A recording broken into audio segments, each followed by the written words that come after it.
Bienvenidos al quinto encuentro global de un curso de milagros 2025. Este año a celebrarse en Torremolinos, Málaga, en España. Este año España es el país anfitrión. Bienvenidos todos a este encuentro que se celebrará en septiembre, los días 20 y 21. Aquí los esperamos en modo presencial u online. Este es un encuentro donde queremos encontrarnos, queremos abrazarnos, queremos conocernos, queremos sentirnos. Y entonces va a ser fantástico, va a ser 2 días donde vamos a tener unos encuentros mucho más cercanos al corazón, porque cuando el amor se siente, tú quieres abrazar, por eso el cuerpo es un medio de comunicación.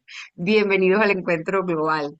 Esta semana empezamos los workshops, hoy martes, seguimos el próximo viernes y estamos conociendo a los maestros y expositores que van a estar presentes en el encuentro de septiembre. En este momento, el día de hoy, tenemos a la maestra Esther Romero. Ella hizo su presentación el martes 27 de mayo. Está grabada esa presentación en nuestro canal de YouTube, Encuentro Global UCDM, o en la página del encuentro, que es encuentroglobalucdm.org, en el área de grabaciones. Si queréis conocer más de Esther, por favor, no dejen de ver el fantástico workshop del día 27 de mayo. Hoy tenemos a Esther con un contenido del curso y tiene un tema hermoso que se llama la culpa como mecanismo de control. Esther nos va a decir hoy cómo lo vive, cómo hace ella en su escuela metafísica del verdadero perdón, que es como se llama su escuela, cómo enseña a sus alumnos y sobre todo qué hace entonces la culpa en nuestro día a día y evidentemente será cómo la evitamos, cómo la eliminamos. Así que adelante, mi querida Esther, bienvenida al Encuentro Global. ¿Qué tal? Muchas gracias, Antonia, por la presentación. Bienvenidos a todos a este workshop. Y bueno, para mí decir que es un inmenso honor compartir este espacio aquí en el Encuentro Global de un curso de milagros. Y bueno, estoy muy emocionada de estar aquí para explicar este tema que sin duda es un tema crucial. Es crucial en el curso, crucial y liberador, ¿no? En nuestro camino hacia el curso. Como ha dicho Antonia, el workshop se llama La culpa como mecanismo de control. Y voy a empezar con este tema de una forma muy directa, ¿eh? O sea, voy a empezar diciendo que la culpa, el tema que vamos a tratar, es la joya de la corona, ¿eh? O sea, es la piedra angular del ego. Voy a intentar hacer un workshop práctico para que podamos ver un poquito de teoría también, o sea, qué es la culpa, de dónde viene la culpa, cómo nos hemos creído esta culpa, qué hacemos para mirar la culpa y un poco situaciones prácticas del día a día para que veamos esa culpa subyacente, cómo viene disfrazada en diferentes eventos, ¿no? Entonces, bueno, en nuestra práctica diaria la culpa aparece una y otra vez, o sea, aparece de manera constante y lo hace de forma disfrazada. Para el sistema de pensamiento que nosotros hemos construido, la culpa no es una emoción, o sea, no es una emoción cualquiera, como he dicho antes, es la joya de la corona. De hecho, es la herramienta más poderosa y sutil para mantenernos alejados de la verdadera paz y de la conciencia, de lo que realmente somos. He comentado antes también que es la piedra angular del ego. Es ese cimiento sobre el que se construye toda una visión totalmente distorsionada de la realidad. De hecho, podríamos decir que la culpa la llevamos inscrita en el ADN. Y yo creo que tan profundamente arraigada que influye en cada pensamiento, en cada acción y casi siempre sin darnos cuenta. Al final es la culpa inconsciente, ¿no? Entonces, un poco el objetivo que tengo yo hoy en esta exposición es que salgamos de aquí, ¿no? Con una mayor conciencia, una mayor claridad sobre cómo opera la culpa en nuestro sistema de pensamiento y lo más importante, que tengamos a mano las herramientas prácticas y directas para liberarnos de su control, ¿no? O sea, que es un viaje al final hacia la libertad interior. Bien, bueno, un poco me he hecho aquí una chuletilla. con temas para desarrollar. Vale, quiero hablar un poco de la raíz de nuestra percepción, ¿vale? ¿De dónde viene, no? Viene de, o sea, la culpa y el mundo fabricado. Vamos a ir un paso más allá, ¿no? Vamos a ir a un punto que yo creo que puede resultar incómodo. De hecho, he visto como al hablar de esto, la gente se incomoda, ¿no? Pero es absolutamente crucial para nuestra comprensión del ego y de la culpa. Es algo que, de verdad, que yo veo que no gusta escuchar, pero que es necesario decirlo. Y es que fabricamos este mundo huyendo del amor y sintiéndonos culpables. Nos gusta mucho pensar que el mundo es simplemente ahí fuera neutral, ¿no? Que lo construimos por razones mucho más benignas. Pero si realmente miramos profundamente desde la perspectiva del curso, vamos a ver cómo, y me voy un momento a la metafísica, la diminuta y descabellada idea de que nos habíamos separado del amor infinito, de la unidad, esto dio origen a una culpa inimaginable. O sea, una culpa tan abrumadora que para no sentirla, nuestra mente hizo algo ingenioso, ingenioso pero trágico. La proyectó fuera de sí misma. Es decir, que este mundo que vemos, con todas las complejidades, con todos los conflictos, con todos los dramas, es el resultado de esa proyección. Es, en esencia, un mecanismo inmenso de distracción, un escondite que hemos construido para no enfrentar esta culpa interna que tenemos, ¿vale? Y esto, bueno, esto quería yo así dejarlo como muy claro antes de seguir. Bueno, y aquí viene una paradoja fundamental, que aunque la culpa en sí no es real, ¿vale? No tiene una base en la verdad, porque el Hijo de Dios es incapaz de algún pecado real. Nuestra mente se la ha creído y al creerla le ha otorgado un poder tremendo. Por lo tanto, para nuestra mente, esta culpa es absolutamente real. La sentimos, nos atormenta, nos persigue en forma de autojuicio, de ansiedad o, bueno, el constante impulso este, ¿no? De señalar fallos en los demás. Así que la mente sería el hacedor de imágenes y al hacer la imagen de la culpa, la hizo real para sí misma, ¿sí? Este es el poder que tiene nuestra mente. Pero precisamente en este poder reside también nuestra liberación. Es decir, si nuestra mente tiene el poder de hacer real una ilusión, también tiene el poder de deshacerla.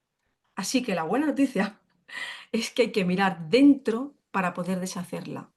Es vital que nos demos cuenta de que tenemos una mente que elige. No somos víctimas pasivas de nuestros pensamientos o de las circunstancias que nos rodean. La paz, la verdadera paz, no está fuera, reside en nuestra mente. Y en cada instante, en cada pensamiento que va surgiendo, tenemos la capacidad de observarlo, de reconocer que esa voz de culpa, esa percepción de ataque o de victimismo, es el ego que está operando.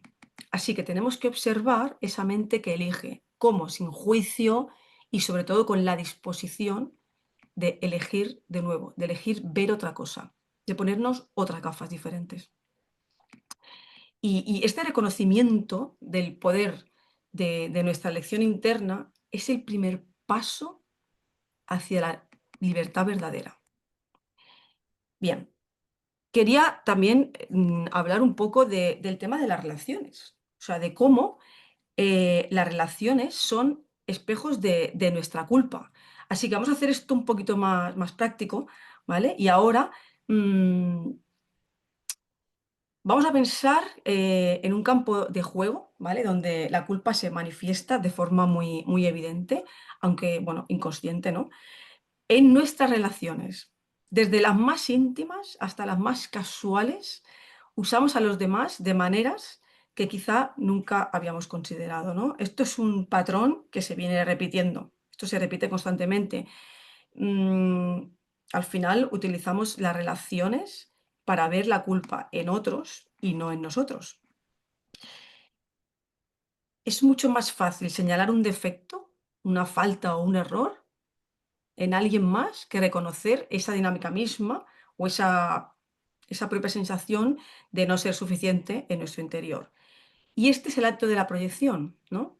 Es decir, lo que no queremos ver o aceptar de nuestra propia mente culpable, lo lanzamos ahí fuera y lo vemos en los demás.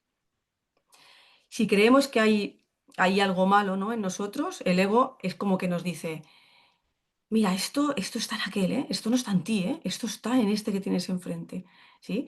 Pero aquí está la trampa del ego, aquí estaría, diría yo, la estrategia, ¿no? Esta culpa que proyectamos, esta culpa que vemos fuera, nos vuelve siempre disfrazada simbólicamente en un montón de situaciones. Esto es como una especie de boomerang.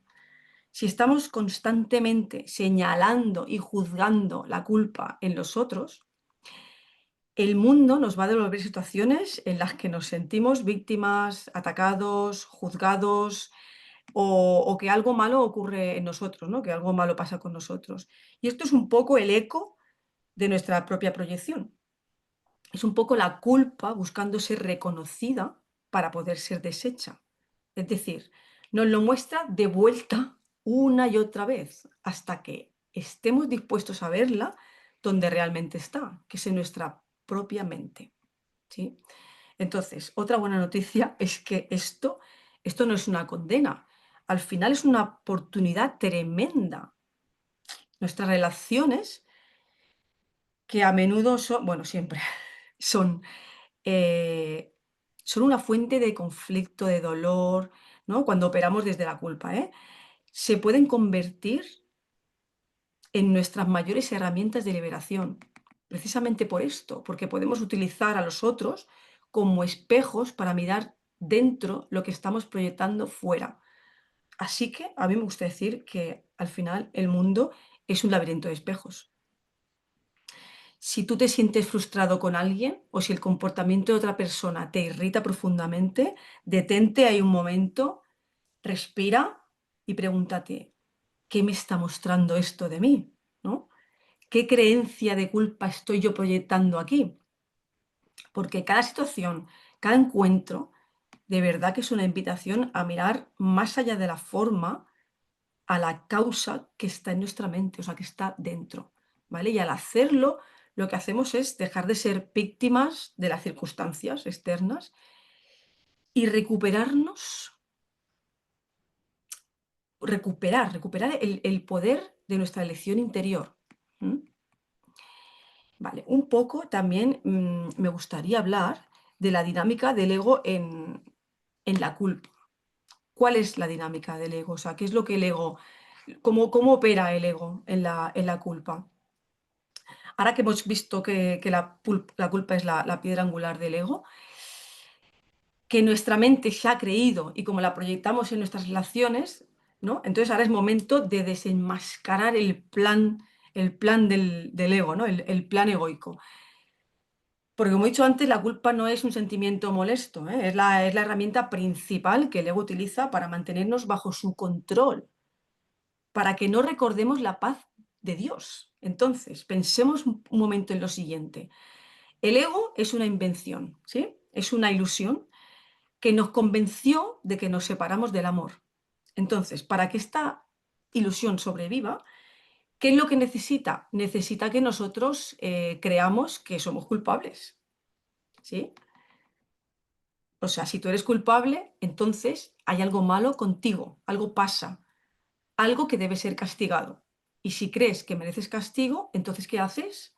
Te defiendes, atacas, te escondes o buscas un poco expiar con pequeña esa culpa, ¿no? De maneras que ni siquiera te das cuenta. Entonces, voy a hablar un poco de estas dinámicas.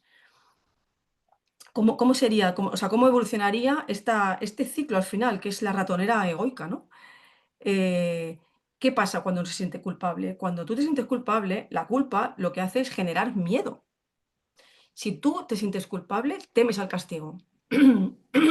Entonces, este miedo se puede manifestar de un montón de formas. Miedo al fracaso, miedo a la soledad, miedo a no ser suficiente, miedo a la enfermedad. miedo a la muerte. Es decir, que la culpa siempre engendra miedo. Y como vemos, esto es una cadena. Es la ratonera esta que comentaba del ego. Entonces, hemos dicho, la culpa genera miedo y el miedo impulsa a la proyección y al ataque. Es decir, para no sentir ese miedo insoportable, lo que haces es que lo lanzas fuera. Ves el pecado en el mundo, en tu vecino, en tu pareja, en el gobierno. Y si ellos son los culpables, entonces tu juicio, tu crítica, tu ira, incluso tu enfermedad, tu sufrimiento, parece que estén justificados. Y esto nos lleva a que la proyección da lugar a la percepción, ¿no?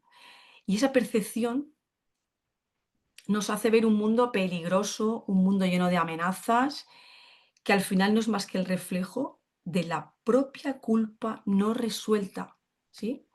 Vale, hemos dicho que el miedo, es eso, el progreso que estamos, este que estamos hablando de la dinámica del ego, nos llevaría también al ataque. ¿Y qué pasa con el ataque? Pues que el ataque se vuelve contra ti.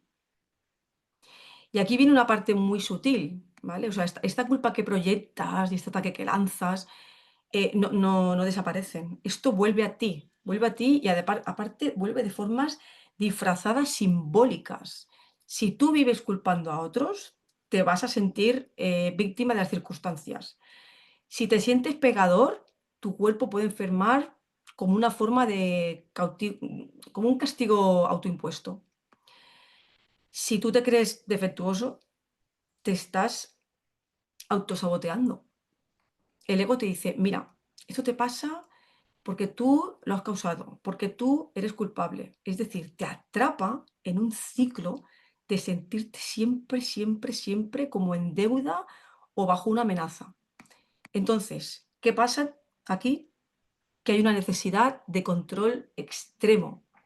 Cuando creemos en la culpa, lo que pasa es que nos sentimos vulnerables. Necesitamos controlarlo absolutamente todo a nuestro alrededor, a las personas, las situaciones, incluso nuestro propio cuerpo. Si podemos controlar, pensamos que estamos a salvo del castigo de nuestra propia culpa. Pero este control es una ilusión también. Y lo único que trae es ansiedad, bueno, ansiedad y sufrimiento. Entonces, el último tip así a comentar de esta rueda egoica, de esta ratonera, sería que con todo esto lo que estamos haciendo es mantener la ilusión de la separación. O sea, en última instancia, el propósito del ego al usar la culpa es mantenernos firmemente arraigados en la creencia en la separación. Si tú eres culpable, no puedes ser uno con el amor de Dios, es imposible, ni con tus hermanos. Eres especial en tu pecado y esa especialidad te aísla. O sea que el control de la culpa al final te impide recordar la verdad de que eres inocente, de que eres completo y de que eres eternamente uno, o sea que estás unido a la fuente del amor. Así que como hemos visto, este círculo vicioso, estamos atrapados ahí, en este círculo vicioso. El ego como que te convence de tu culpa. Esta culpa genera miedo. El miedo lleva al ataque, el ataque a ti mismo y a otros, ¿eh? El ataque te devuelve simbólicamente más sufrimiento. Y todo esto al final, este círculo vicioso, refuerza la idea de que eres un ser separado, defectuoso, que necesita controlarse o ser controlado. O sea que es un plan maestro para mantenerte alejado de lo que al final es tu herencia, que es la paz, que es la paz. Bien, y para que todo esto no quede solo en esta teoría de este círculo vicioso del que estoy hablando, voy a bajar esto un poquito más a nuestro día a día, ¿vale? Lo que se viene diciendo, bajarlo a tierra. Así que vamos a ver con ejemplos que estoy segura de que todos habéis vivido, cómo opera el ego, cómo nos controla. Vamos a ver esta dinámica, ¿vale? Con la culpa, evidentemente, como motor. Vamos a ver cómo se manifiesta en situaciones que estoy segura que habéis vivido o que por lo menos os van a sonar. Decir sobre todo que la clave aquí es reconocer la culpa, ¿sí? Entonces, como primer, como primer ejemplo, traigo el ejemplo del autosabotaje. El autosabotaje y la autoexigencia, que vendría un poco a ser traducido en no merezco esto, o sea, no soy merecedor, ¿no? Vamos a pensar en una persona que está a punto de conseguir algo importante, un ascenso, una relación sana, un objetivo personal, no importa. Y de repente, ¡zas!, viene el autosaboteo. Llega tarde a una entrevista clave, provoca una discusión sin sentido, justo antes de alcanzar su meta se rinde. ¿Vale? ¿Y por qué hacemos esto? Aquí el ego lo que está haciendo es utilizar una culpa subyacente. Tenemos que ver la culpa que hay ahí debajo, ¿eh? Subyace, de no merecer, ¿vale? De no ser suficiente. Si creo muy en el fondo que soy culpable, que soy defectuoso, que algo pasa conmigo, el ego me acaba susurrando, no mereces esa felicidad, no mereces ese éxito. Y yo inconscientemente me castigo y me aseguro de no alcanzarlo, ¿sí? Entonces, la autoexigencia extrema, yo diría que también, yo lo englobaría en este ejemplo, ¿no?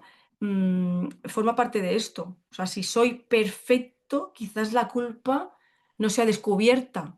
Esto es una estrategia para, un poco para pagar esta supuesta culpa, ¿no? Y así evitamos un castigo mayor. Vale, traigo otro ejemplo, que sería el juicio y la crítica hacia los otros. Y esto lo traduzco un poco en, el problema es tuyo, no mío, ¿no? Que esto lo solemos hacer mucho. El problema está en ti, no en mí. Este quizás, yo creo que es uno de los más obvios, el que más nos duele, además, en las relaciones. ¿Cuántas veces nos sentimos profundamente irritados o frustrados con el comportamiento de alguien? Ya sea un compañero de trabajo, que no hace la parte que le toca, este familiar que en la Navidad siempre me habla de lo mismo, ¿no? Em, Cuando señalamos ahí con el dedo, es cuando el ego está operando, ¿no? O sea, nos está convenciendo de que el malo es el otro. El culpable es él, es ella, no yo. Porque es que esto lo está haciendo mal, ¿no? Entonces, al proyectar nuestra culpa fuera, nos sentimos, iba a decir temporalmente, nos sentimos temporalmente inocentes y además justificados, ¿sí? En ese enfado que estamos teniendo, en esa crítica. Y el ego ahí te susurra, eres el culpable, él y solo él. Así que tienes todo el derecho de estar molesto. Vale, pero ¿qué sucede aquí? Esta misma energía de juicio nos vuelve. ¿Por qué? Porque luego te sientes víctima, te sientes frustrado, te sientes en soledad, ¿vale? Porque lo que ves afuera es un testigo de lo que crees dentro. Y esa culpa proyectada siempre, siempre, siempre regresa y mantiene tu mente ahí atrapada en el ataque, en la separación y por tanto de nuevo impidiéndote sentir paz. Vale, traigo otro ejemplo que bueno, esto lo hemos vivido todos, el típico atasco de tráfico, ¿vale? Cuando estás ahí a la espera, algo me están haciendo, ¿no? Esto me lo están haciendo a mí, ¿vale? Este es un clásico. Vas en coche, te encuentras en un atasco enorme o alguien te cierra el paso, ¿no? Entonces, aquí, ¿cuál es la primera reacción? Qué rabia, ¿no? Siempre me pasa a mí. Estas son las típicas frases, ¿no? El tráfico insoportable, ¿no? O este conductor es un incompetente, por no decir aquí ninguna barbaridad. Bien, entonces, en ese momento, el ego ha tomado el control, nos está controlando ya, porque convierte una situación neutral en una afrenta personal, me lo tomo personal. Te hace sentir víctima de las circunstancias externas. Ahora estás siendo víctima del tráfico, ¿no? Entonces te empuja a culpar o a algo o a alguien. Da igual, pero algo tienes que culpar, ¿sí? Entonces, no es que sea el atasco en sí, sino que es la creencia de que alguien me está haciendo esto a mí. Es esa necesidad, quiero que se vea la necesidad de encontrar un culpable, ¿vale? Y esto es lo que activa la dinámica del ego. ¿Por qué? Porque te roba la paz. te roba la paz, te llena de frustración y de nuevo, repito, proyecta tu culpa interna en el mundo exterior, manteniéndote en un estado de conflicto. ¿Sí? Bien, traigo otra que es la enfermedad. La enfermedad y el sufrimiento físico. Un poco puedo traducir por estoy pagando por algo, ¿no? Aunque puede ser un tema un poco más delicado este de la enfermedad, el curso sí que nos ofrece una perspectiva única. No es que el cuerpo sea inherentemente pecaminoso, pero el ego lo utiliza para ello, ¿vale? Entonces, cuando hay dolencias crónicas, dolores sin explicación, una sensación de agotamiento constante, el ego puede estar ahí operando sutilmente, ¿vale? Y puede utilizar la enfermedad, pues al final como una forma de castigo. Por eso culpa y inconscientemente, ¿vale? O sea, es una culpa inconsciente que llevamos ahí. Lo traduzco un poco como, si estoy enfermo, estoy pagando por mi pecado. Esto sería la lógica oculta, ¿eh? La lógica subyacente que no vemos. Y así la enfermedad se convierte como una especie de mecanismo de control también, aquí también nos controla, muy sutil, ¿vale? Que nos libera de responsabilidades, nos permite culpar al cuerpo por nuestra inacción o no sé, nos mantiene enfocados en el sufrimiento, evitando que miremos la verdadera causa en la mente. Recuerdo de nuevo que la culpa siempre engendra miedo y ese miedo muchas veces se manifiesta en el cuerpo. ¿Sí? Vale, y traigo el último ejemplo, que es el ejemplo estrella, que es el ejemplo de las relaciones, bueno, de las relaciones de pareja. Al final, en este mundo, él es lo que nos lleva más de cabeza. Jesús empieza a hablar en el curso de las relaciones más o menos a mitad del capítulo 15 y para adelante. O sea, le damos mucha importancia aquí a las relaciones, en las relaciones especiales sobre todo. Y bueno, un poco lo traduzco, ¿no? Este ejemplo en este juego de si tú fueras diferente, si hicieras esto de otra manera, yo sería más feliz. ¿Sí? Esto nos suena a todos. Entonces, vamos a pensar en estas relaciones de pareja que se supone que son de amor especial. Entramos en ellas buscando plenitud, buscando felicidad, que el otro nos complete sobre todo. Pero ¿qué ocurre cuando empiezan a surgir los conflictos? De repente, ese ser amado se convierte, bueno, pues en la fuente de nuestra frustración. Nos empezamos a centrar en lo que no hace, que nosotros quisiéramos que hiciera, ¿no? Nos empezamos a centrar en lo que debería cambiar, ¿no? O en los errores que está cometiendo. Y empezamos a tener pensamientos tipo, si fuera más atento, si fuera más cariñoso, si fuera más comprensivo, yo estaría más feliz, ¿vale? Ya está aquí el ego operando, controlándonos con esa culpa, viendo la culpa en el otro. O sea, estamos proyectando nuestra propia sensación de incompletud o nuestra culpa inconsciente en el otro, en la relación especial, ¿vale? ¿Y qué hacemos? Pues le exigimos que cambie directamente. ¿Vale? ¿Para qué? Pues para que nosotros podamos empezar a sentirnos mejor. Es decir, convertimos al otro en el culpable de nuestra falta de paz. O sea, mirar aquí la dinámica egoica y cómo nos controla aquí, ¿no? Entonces, ¿qué pasa? Que la dinámica aquí se vuelve tóxica. ¿Por qué?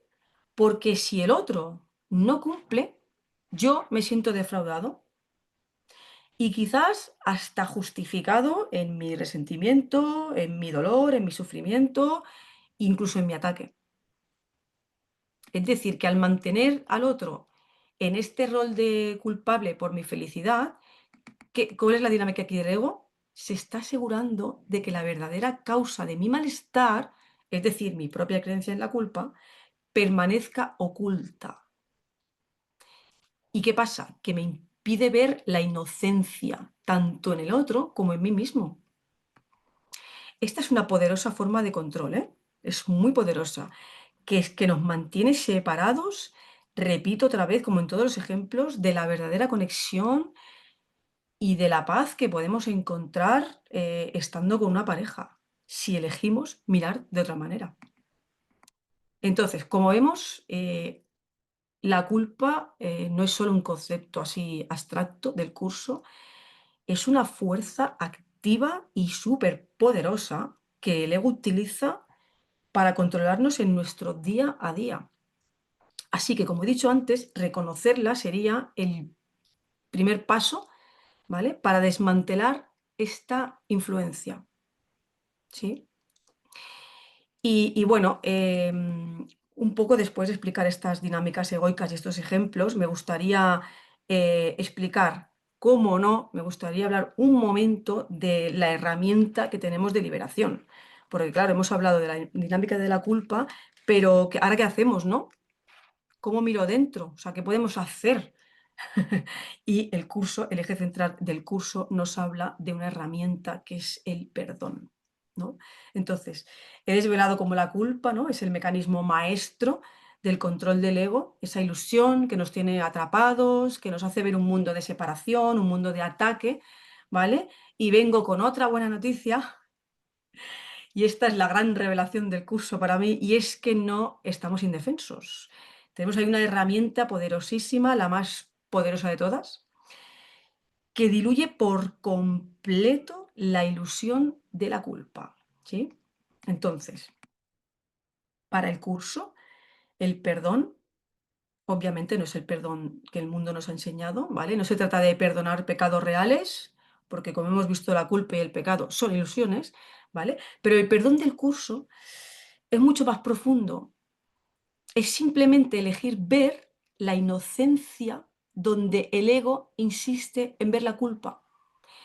Es reconocer que esta idea descabellada de separación nunca ocurrió de verdad y que por lo tanto no hay nada real que perdonar, solo una ilusión que sí que tenemos que deshacer en nuestra propia mente.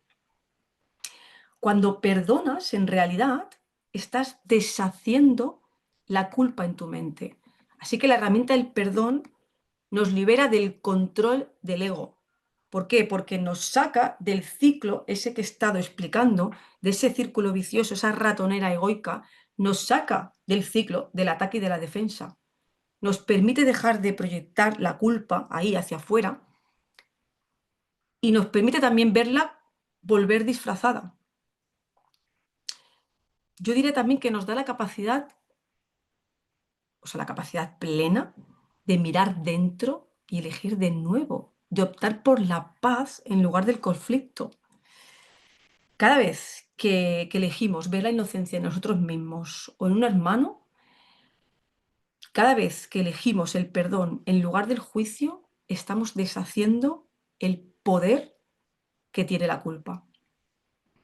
Así que, al final de este viaje, yo creo que el mensaje es claro y además es esperanzador, ¿no? Y es que la culpa es una ilusión, es un mecanismo de control, pero nosotros, con la mente que tenemos y el poder que tiene de decisión, tenemos el poder de disolverla a través de la herramienta del perdón. Así que esta es la vía de la libertad, hacia la libertad, hacia esa verdad que nos hace libres, ¿no?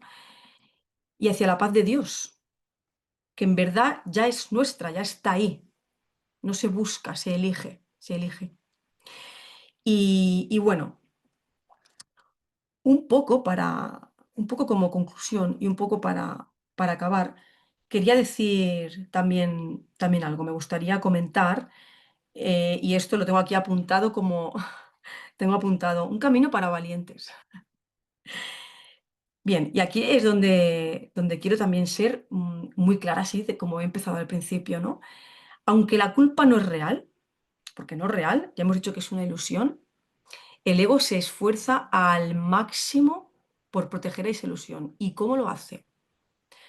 Pues nos convence de que la culpa no es nuestra, de que la culpa está ahí fuera, está en el mundo, está en los demás, está en las circunstancias. Nos incita a encubrir la culpa para protegerla. Nos incita también a disimularla, a no mirar, ¿vale? A no mirar esa chispa de malestar en nuestro interior. Es como que nos susurra algo así, como, bueno, no pasa nada, no hay nada que ver, no hay nada que mirar, ¿no? Para que no hagamos nada realmente para deshacerla. Por eso me, me permito decir con total honestidad que este curso no es para ir bendiciendo por la calle ahí sin más y para hacer entregas a la Babalá, al Espíritu Santo. No es un curso para superficialidades, ¿vale? Es un curso mucho más profundo. Por eso digo que es un curso siempre para valientes, porque es para aquellos que están dispuestos a desmoronar un sistema de pensamiento caduco, un sistema basado en la culpa, en el miedo, en la separación, que es que nos ha mantenido controlados y en cautividad por eones y eones. Entonces, se requiere la valentía de mirar de frente esa culpa que creíamos tan real en nuestra mente, de reconocer sobre todo cómo la hemos proyectado y cómo nos ha controlado.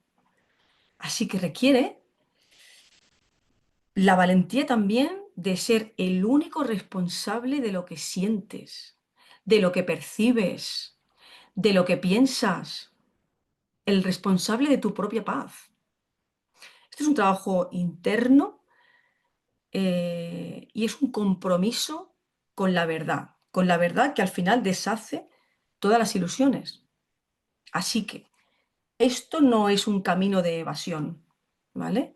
De, bueno, esto no tengo el espíritu, ¿no? No tenemos que evadirnos. O sea, es un camino de confrontación, pero de confrontación amorosa, ¿vale? De confrontación amorosa con lo irreal. ¿Para qué? Pues para que solo permanezca lo real. Por lo tanto, nuestra libertad reside en esta elección constante, constante, constante de mirar la culpa y entregarla, pero de mirarla, de ir ahí dentro y mirar. No para sentirte peor. Es cierto que cuando empezamos el curso parece que la vida empeora, ¿no? Y es que no habíamos visto lo que teníamos ahí dentro, ¿no? Eh, no para sentirnos peor, sino para disolverla, para disolverla. Porque, como dice el curso, dice, no puedes sanar lo que ocultas. Y hay otra frase que dice, no sé si es literal, pero dice, no puedes escapar de las ilusiones a menos que las examines. No puedes, no puedes escapar a menos que las examines. Pues no examinarlas es la manera de protegerlas, ¿sí? Y a esto nos lleva el ego, a protegerlas. Entonces, ¿qué prefieres? ¿Tener razón o ser feliz? Si entras ahí dentro a examinar, es verdad que va a doler, pero porque tu mente se lo ha creído. Pero examinamos esto sin juicio, ¿sí? Así que, bueno, un poquito hasta aquí la exposición. Yo quería dar las gracias. Creo que, bueno, creo que me ha sobrado hasta tiempo. Sobre Tienes todo tiempo yo. para preguntas. Quiero dar las gracias por la oportunidad de este tema que yo recuerdo que Antonia me dijo, bueno, ¿qué tal el tema? ¿Te gusta el tema? Y es verdad que un poco yo me ceñía al tema, ¿no? No sé quién, creo que Rosa María Wynne decía que cada maestro tiene una especialidad, ¿no? Y yo siempre digo, la metafísica y el perdón, la metafísica y el perdón. Bueno, ¿y si nos abrimos más a, ¿no? O sea, realmente tienes que abrirte a todos los temas, a todos los pilares que nos trae el curso y realmente, o sea, abrirme a este tema, que de hecho en la escuela lo trabajamos, evidentemente, o sea, pero bueno, no lo había expuesto así de esta manera, con estos ejemplos, ¿no? Entonces, bueno, gracias bueno, y a mí por decir que sí al tema, ¿no? Por no ceñirse al final a lo que uno, a la especialidad de uno, ¿no? Entonces, y sobre todo gracias al compromiso que tenéis, que tenemos todos los valientes en este camino de liberación. Muchas gracias a ti, María Esther. María Esther, ahora te puse María, tú no eres María, Sí. tú eres Esther. Muchas gracias, Esther, porque efectivamente y también el Espíritu Santo hace eso, ¿no? Nos saca también de ese sistema controlado que tenemos de donde nos sentimos cómodas, ¿no? La metafísica, perdón, ajá, pero y el origen de eso no es la culpa. Bueno, vete a la culpa. Así que te tocó precisamente este tema, que para mí ha sido maravillosa tu ponencia y te doy también las gracias por ello. Nos queda tiempo para preguntas por si alguien quiere aclarar, quedar un poquito más, porque fíjense una cosa, no sé si se han fijado en el programa de los workshops, pero todos los workshops traen un tema, los que están exponiendo los maestros, pero todos van hilados. Por ejemplo, ahora después de este Romero, viene el maestro David Poveda y él va a tratar cómo se perdona la culpa en la proyección.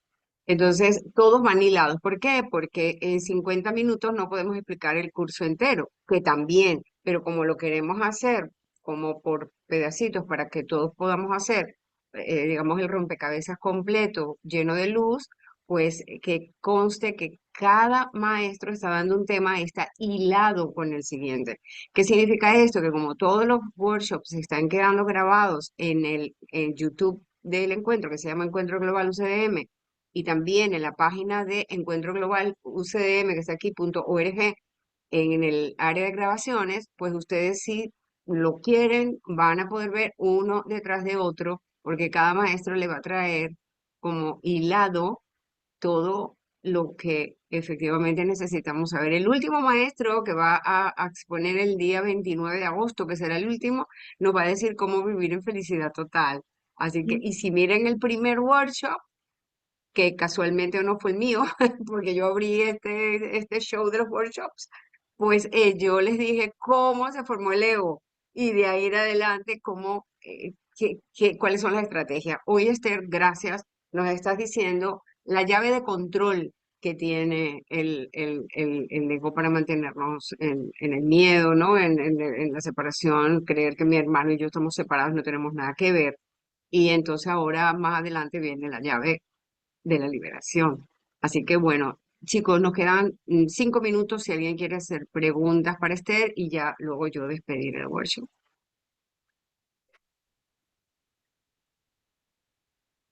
Pueden abrir su micrófono y hacer un comentario o alguna pregunta. Ha quedado todo muy claro, ¿eh? Pues yo veo que sí. Gracias, Esther, te dice Betsy Vera, Gracias a vosotros por estar aquí. que estáis en Gracias, Esther, Barcelona porque las dos. ha sido muy claro. Ha sido muy claro. Sí, Pienso que has sí, hablado como un poco en nombre de todos, ¿no? Lo que todos hemos vivido. Hasta del perdón no has hablado, así que todo, todo. sí, Gracias. sí, A vosotros. Bueno, al final es sacarlo un poquito no del contexto del curso, pero sacar un poquito del lenguaje, ¿no? que tiene el curso y llevarlo un poquito más a la cotidianidad para que entre más, ¿no? Para que entre más fácil, más suave y más entendible. Y sobre todo más sí, practicable, ¿eh? Porque al final el curso sí que es verdad que si nos quedamos con sus maravillosas ideas filosóficas, no tenemos nada, porque el 99,9% es práctica. así es. Es práctica. Además, el curso te da todo lo que te tiene que dar, pero cada uno lo debe aplicar a su propia, llamámosle vida, pero a su propio enredo. Porque así como tú te enredaste de una manera, yo me he enredado de otra, porque lo que tenemos son enredos privados, que no son reales. Entonces, el curso te está enseñando a que nada de eso es real y cómo lo deshaces. Entonces, por supuesto, cada maestro y por eso cada expositor tiene su propio lenguaje y por eso en este workshop y también en el encuentro de septiembre le hemos pedido a los expositores que sean prácticos, que por favor nos digan cómo lo viven, cómo se hace, cómo se ve. Ejemplos como qué estamos haciendo día a día, cómo lo reconozco, cómo me salgo de ahí, o cómo reconozco, como tú hiciste ahora, Esther, cómo reconozco que es que tengo culpa y en este caso la estoy proyectando. O sea, mira, mira lo que me está pasando, pero lo veo en el otro y todavía no sé exactamente qué hacer. Vamos a ver el próximo maestro que nos diga cómo lo hacemos, cómo nos dice el curso. Entonces, la maravilla es que estamos llevando el curso a saber con cada ponencia de cada maestro, tú vas a agarrar el que a lo mejor resuena más contigo, porque igual es el mensaje del Espíritu Santo a través de cada uno de nosotros, ¿no? Así que eso es lo hermoso. Necesitamos la práctica, porque el curso ya nos lo leemos y ya nos lo sabemos, ya hasta el ego se lo aprende y eso no es lo que queremos. Así que, Anthony Mirabal tenía por allí la manita levantada. Anthony, ¿quieres hacer una pregunta, Esther? Hola, Que sí, se buenas acuerde. tardes. Hola. Adelante.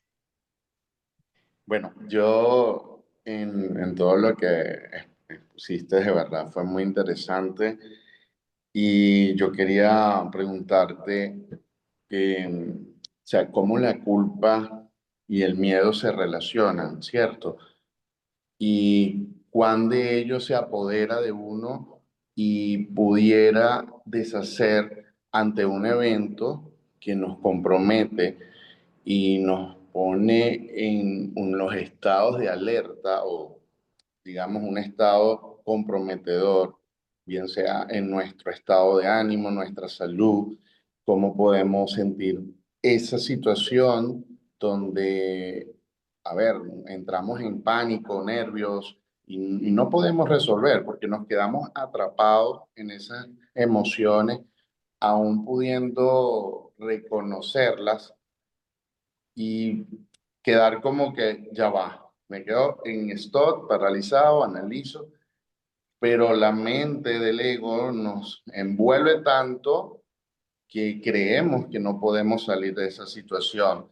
Entonces, ¿cuál sería en ese instante de poder reconocer y no dejar que eso nos siga empoderando, ¿no? El ego.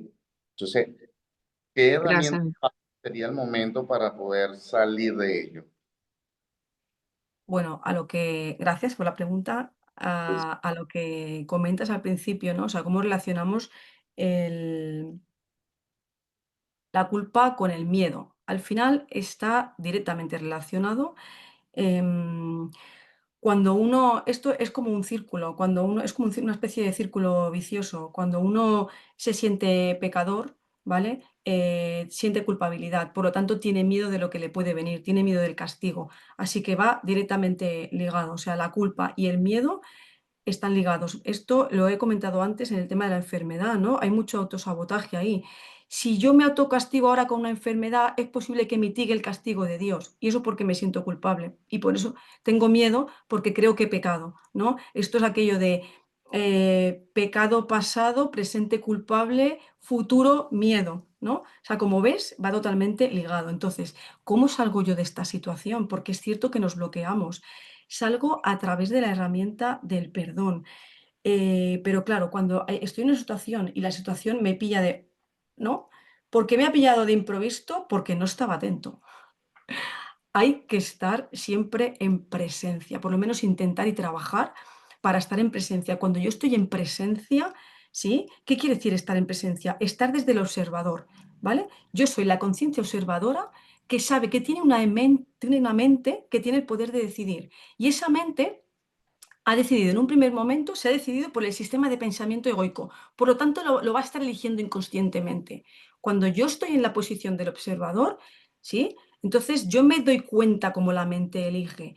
Ahí es cuando puedo mirar y elegir otra cosa, ¿vale? Cuando estoy en la posición del observador. Si me ha pillado fuera de la posición del observador, entonces sí que me tengo que sentar, relajar, tengo que centrarme, dar un paso atrás por encima del campo de batalla, nos dice Jesús en el curso. Doy un paso atrás y entonces miro ahí. Digo, ¿qué es lo que estoy sintiendo? ¿No? Y lo que estoy sintiendo no lo reprimo, lo dejo ser, porque está saliendo para que lo mire. La culpa busca salir. Esto lo dijo Freud también, ¿eh? O sea, la culpa, el subconsciente colectivo, ¿no? No quiere decir esto, quiere decir el iceberg. El iceberg de la culpa busca salir por donde sea. Y ahí estás tú como observador para mirarla, ¿vale? Sale el miedo, sale la culpa. ¿Qué hago? Lo dejo ser, no lo enjuicio, no trato de que sea diferente, simplemente lo miro. Lo miro sin juicio. Y desde la mirada del observador es que puedo deshacerlo. Y es que puedo entregárselo al espíritu y decir, pero yo ya no quiero ver esto, yo quiero ver otra cosa. Ahí es cuando tú puedes dejar pasar eh, lo que te trae el espíritu, ¿vale? Esta sería una entrega. Ya puede ser miedo, culpa, lo que sientas, no importa. Al final todo se traduce a culpa inconsciente, ¿sí? No, porque muchas veces cuando empezamos con el curso empezamos a etiquetar, ¿no? Esto es culpa, esto es vergüenza, esto es... Al final todo se traduce en lo mismo y sería observarlo desde esta posición de la presencia que soy. El observador está por detrás de la mente que elige y es el que puede, con su sola presencia, porque su presencia es luz, y ante la presencia de la luz, la oscuridad sucumbe. No sé si te he respondido. Gracias, Sí, Esther. Gracias. Anthony, sí, se nos acabó el tiempo, se nos acabó el tiempo, nos pasamos más bien. Sí, sí, respondí a gracias, muy amable. gracias. Bueno, gracias por la pregunta, gracias Esther por la aclaración, gracias por estar aquí. Les damos la bendición y la bienvenida a todos los que llegaron un poquito después. Les invitamos a que se queden porque en menos de 7 minutos tenemos el nuevo workshop, así que no te lo pierdas. Esther, quiero que sepas que estoy muy feliz de estar aquí contigo, que haberte hoy servido de anfitriona y además que sepan todos que este workshop queda grabado en nuestro canal de YouTube y en nuestro canal de Encuentro Global que está aquí en la página web, en el área de grabaciones. Todos los workshops que vienen en adelante, de aquí al 29, perdón, de agosto, los pueden ver en el área de actividades en la misma página web. Si tienen todavía amigos, alumnos, maestros, conocidos que quieran participar en los workshops, estamos a tiempo, todavía nos quedan algunos cupos entre julio y agosto que podrían utilizar esos espacios. Solo tienes que inscribirte en la página del evento para poder hacer esto posible. Y en septiembre 2021 nos vemos en Málaga, en presencia online. Gracias a la maestra Esther Romero. Gracias a Nos vosotros. vemos en una próxima oportunidad. Bendiciones. Gracias, adiós.